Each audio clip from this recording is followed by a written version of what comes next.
السلام علیکم ورحمۃ اللہ وبرکاتہ. کیا حال ہے سب کا؟ الحمد للہ. نحمده ونصلی علی رسولہ الکریم. اما بعد فاعوذ باللہ من الشیطان الرجیم. بسم اللہ الرحمن الرحیم. رب اشرح لی صدری ویسر لی امری واحلل عقدۃ من لسانی یفقہوا قولی. اللہ سبحانہ تعالیٰ نے ہمیں پیدا کیا اور ہمیں بتا دیا کہ یہ زندگی جو میں نے تمہیں دی ہے یہ اس لیے ہے کہ تمہارا امتحان لے کے دیکھا جائے کہ تم میں سے کون اچھے کام کرتا ہے, کس کا عمل اچھا ہے. تبارک الذی بیدہ الملک وہو علی کل شیء قدیر الذی خلق الموت والحیاۃ لیبلوکم ایکم احسن عملا. تو یہ جو ابتلا ہے, یہ جو امتحان ہے, یہ جو آزمائش ہے, وہ ہم میں سے ہر ایک پر ہے کسی نہ کسی شکل میں. کوئی ایک انسان بھی اس سے خالی نہیں. اللہ سبحانہ وتعالیٰ نے قرآن مجید میں ہی ہمیں بتا دیا وَلَنَبْلُوَنَّكُمْ بِشَيْءٍ مِّنَ الْخَوْفِ وَالْجُوعِ وَنَقْصٍ مِّنَ الْأَمْوَالِ وَالْأَنفُسِ وَالثَّمَرَاتِ وَبَشِّرِ الصَّابِرِينَ الَّذِينَ إِذَا أَصَابَتْهُمْ مُصِيبَةٌ قالوا انا للہ وانا الیہ راجعون اولئک علیہم صلوات من ربہم ورحمہ واولئک هم المہتدون. اور ہم تمہیں ضرور ضرور آزمائیں گے کسی نہ کسی چیز سے, خوف یا بھوک یا مالوں اور جانوں اور پھلوں کی کمی سے, اور صبر کرنے والوں کو بشارت دے دیجئے وہ کہ جب ان کو مصیبت آتی ہے تو وہ کہتے ہیں انا للہ و انا الیہ راجعون, بے شک ہم بھی اللہ کے ہیں اور اللہ ہی کی طرف واپس جانے والے ہیں. یعنی کوئی چیز ان کے ہاتھ سے جاتی ہے تو وہ فوراً یاد کرتے ہیں کہ چیز چلی گئی, ہم نے بھی تو جانا ہے, کسی نے بھی یہاں ہمیشہ نہیں رہنا. تو اللہ تعالیٰ ان کا دل تھام لیتا ہے. اولئک علیہم صلوات من ربہم, ایسے لوگوں پر رب کی رحمتیں آتی ہیں, ورحمہ اور رحمت, نوازشیں ہے رب کی اور رحمت ہے رب کی. وَأُولَئِكَ هُمُ الْمُهْتَدُونَ, اور یہی لوگ ہدایت یافتہ ہیں. یعنی ہدایت پر وہ انسان ہے جو مصیبت کو ہینڈل کرنا جانتا ہے اور مصیبت کے آنے پر اللہ سبحانہ تعالیٰ سے راضی رہتا ہے, ہر حال میں رب سے راضی رہتا ہے. وہ مصیبت کے آنے پر, تکلیف کے آنے پر شکوہ شکایت نہیں کرتا بلکہ اللہ سبحانہ تعالیٰ کی طرف رجوع کرتا ہے, اللہ کو یاد کرتا ہے, اللہ سے مدد مانگتا ہے کہ ایاک نعبد و ایاک نستعین. ہر نماز میں کہنے کا مطلب کیا ہے, ہر نماز کی ہر رکعت میں کہنے کا کہ یا رب ہم تیری ہی عبادت کرتے ہیں اور صرف تجھی سے مدد چاہتے ہیں, تو ہماری مدد فرما. اور بندہ مومن یہ بھی جانتا ہے کہ جو بھی تکلیف آتی ہے, جو بھی آزمائش آتی ہے, وہ اللہ تعالیٰ کی طرف سے ہی آتی ہے. سورۃ التوبہ میں اللہ تعالیٰ فرماتے ہیں قُل لَن يُصِيبَنَا إِلَّا مَا كَتَبَ اللَّهُ لَنَا هُوَ مَوْلَانَا وَعَلَى اللَّهِ فَلْيَتَوَكَّلِ الْمُؤْمِنُونَ. کہہ دیجئے ہمیں ہرگز کوئی تکلیف نہیں آتی, کوئی مصیبت نہیں آتی مگر وہ جو اللہ نے ہمارے لیے لکھ دیا ہے. یعنی ہمارے پیدا ہونے سے پہلے ہماری تقدیر لکھی گئی ہے. اللہ تعالیٰ کو پتا ہے کہ میں نے کس انسان کو کس کس چیز سے آزمانا ہے, کہاں کہاں اس کی زندگی میں کون سی مشکل آئے گی.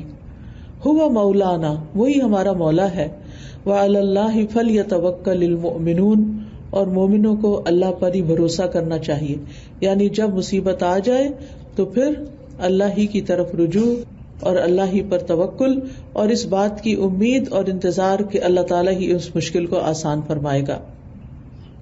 اور مومن کا یہ بھی یقین ہوتا ہے وَإِن يَمْسَسْكَ اللَّهُ بِضُرٍّ فَلَا كَاشِفَ لَهُ إِلَّا هُوَ, اگر اللہ تمہیں کوئی تکلیف پہنچائے تو اس کو کوئی ہٹا ہی نہیں سکتا مگر وہ خود ہی. وَإِن يُرِدْكَ بِخَيْرٍ, اور اگر وہ تم سے کسی خیر کا ارادہ کر لے, تمہارے لیے کوئی خیر چاہے, فَلَا رَادَّ لِفَضْلِهِ, تو اس کے فضل کو بھی کوئی رد نہیں کر سکتا, روک نہیں سکتا. يُصِيبُ بِهِ مَن يَشَاءُ مِنْ عِبَادِهِ, وہ اپنے بندوں میں سے جسے چاہتا ہے پہنچاتا ہے, یعنی خیر پہنچاتا ہے, اور جس کو چاہتا ہے آزما بھی لیتا ہے. وَهُوَ الْغَفُورُ الرَّحِيمُ, اور وہ بڑا ہی بخشنے والا, بڑا مہربان ہے. لہذا ایک مومن جو ہے وہ اپنی زندگی میں ہر مشکل میں، ہر تکلیف میں اللہ سبحانہ وتعالیٰ کی طرف رجوع کرتا ہے، کیونکہ وہ جانتا ہے کہ یہ تکلیف مجھ پر اللہ کے اذن سے آئی ہے. ما اصاب من مصیبت الا باذن اللہ، یہ اللہ کے اذن سے آئی ہے، اس کے بغیر آ نہیں سکتی تھی. ومن یؤمن باللہ، اور جو اللہ پر ایمان رکھتا ہے، اللہ پر اعتماد کرتا ہے کہ اب تکلیف کو دور بھی وہی کرے گا، تو پھر کیا ہوتا ہے؟ یہدی قلبہ، اللہ اس کے دل کو رہنمائی دے دیتا ہے. واللہ بکل شیء علیم، اور اللہ تعالیٰ ہر چیز کو خوب جاننے والا ہے، اچھی طرح جانتا ہے کہ کب کس کی تکلیف دور ہونی چاہیے، کیونکہ یہ بھی اسی کا فیصلہ ہوتا ہے. پھر آپ دیکھیے کہ بندے کو جو پریشانی یا غم یا تکلیف آتی ہے، یہ اللہ تعالیٰ کی طرف سے ضروری نہیں کہ کوئی سزا ہی ہو. عام طور پر جب کسی بھی مصیبت آتی ہے تو ہم کہتے ہیں کہ اس نے کچھ برا کیا ہوگا نا، کسی اور کے ساتھ کیا ہوگا تب اس کی پکڑ آ گئی اس کو. نہیں، مصائب کا آنا بندہ مومن کے لیے اللہ کی طرف سے بھلائی ہی ہوتی ہے. ابو ہریرہ رضی اللہ عنہ کہتے ہیں کہ رسول اللہ صلی اللہ علیہ وسلم نے فرمایا، من یرد اللہ بہ خیرا یصب منہ، جس کے ساتھ اللہ خیر و برکت کا ارادہ کرتا ہے اسے مصائب اور آلام میں مبتلا کر دیتا ہے، اسے کسی تکلیف میں مبتلا کر دیتا ہے. اور یہ بندے کے ساتھ اللہ کا بھلائی کا ارادہ ہوتا ہے، کیونکہ اس مشکل کی بھٹی میں ڈال کر اللہ تعالیٰ بندے کو اپنے لیے خالص کر لیتا ہے.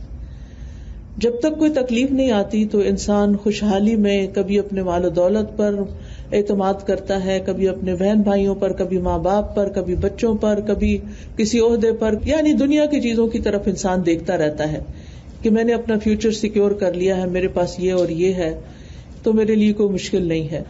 لیکن جب ان سب چیزوں کے ہوتے ہوئے انسان پر مشکل آ جاتی ہے اور پھر انسان دیکھتا ہے کہ تکلیف میں اپنے بھی ساتھ چھوڑ جاتے ہیں.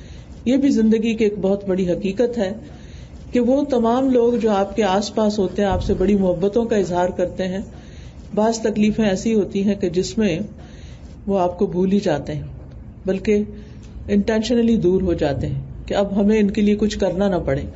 لیکن ایک ہستی جو انسان کا ساتھ نہیں چھوڑتی، اور وہ ہے اللہ رب العزت کی ہستی. وہ اپنے بندے کو مشکل میں ڈالتا ضرور ہے، لیکن اسے کندن بنا کے نکالتا ہے، اس کو خالص کر کے نکالتا ہے. انسان مشکل میں پڑے بغیر خالص ہو ہی نہیں سکتا، کیونکہ مشکل میں ڈال کے اللہ تعالیٰ دیکھتا ہے کہ اب یہ میری طرف آتا ہے یا مجھ سے اور دور ہو جاتا ہے.